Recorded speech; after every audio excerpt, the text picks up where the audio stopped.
唉，而家香港拍拖，你女朋友住邊真係好緊要，因為如果你同佢住得遠，有時分分鐘差過 long 啲。好似我咁，九龍城決戰天水圍，一來一回真係幾粒鐘噶。平時就已經唔會成日見噶啦。我哋一開始同佢一齊先夠膽講呢句。喂，咁夜啦，不如送你翻去啦。哇！有條女陪你坐下車嗰種浪漫，你死毒撚一世都唔會明噶啦。但係過咗幾個月之後就唔會咁口響。感情有時真係會勉勉鬥鬥過車程，送多幾次就會發現車程遠都唔係問題，最怕係返去要轉車。試過好幾次都唔小心瞓着咗，飛咗站。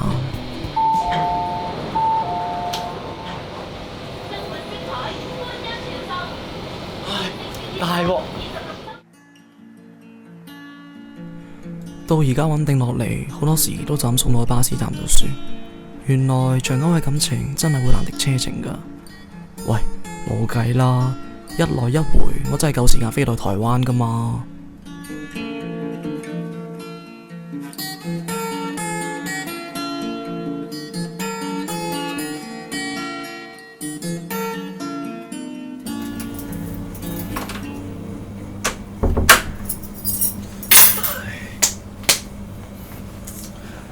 每次送佢返屋企，送到成點鐘，兄弟你明個？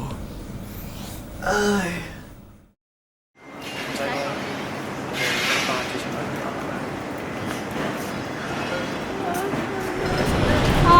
點解你依家咁少送我返屋企嘅？冇計啦，聽朝仲要返工噶嘛。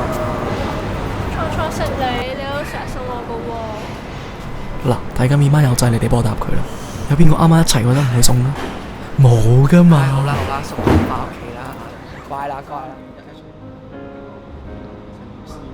啲人成日話車程越遠，感情就越快玩完。但係退一步諗啊，如果連呢個考驗我哋都捱得過嘅話，仲有咩可以難到我啫？就算再遠，都係真心為佢付出幾粒鐘送佢返去，又或者其實係等緊佢講呢一句。下次呢，我自己返嚟得噶啦，你快啲返屋企啦。冇啦，夜啦，早啲瞓啦。好，拜。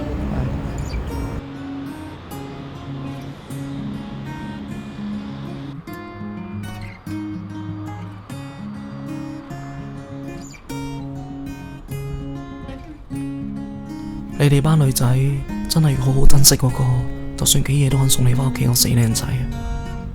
有時就算幾夜我都肯送你返去，其實都真係為咗見到你一面咁簡單嘅咋。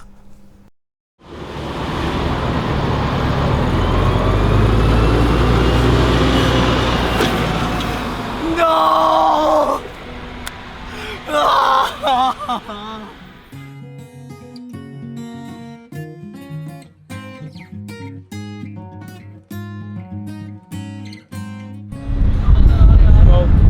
3、2、1 ，action！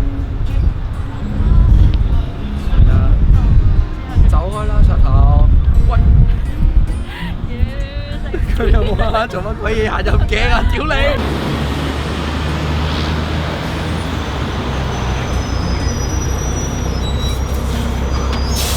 好彩仲有尾班車。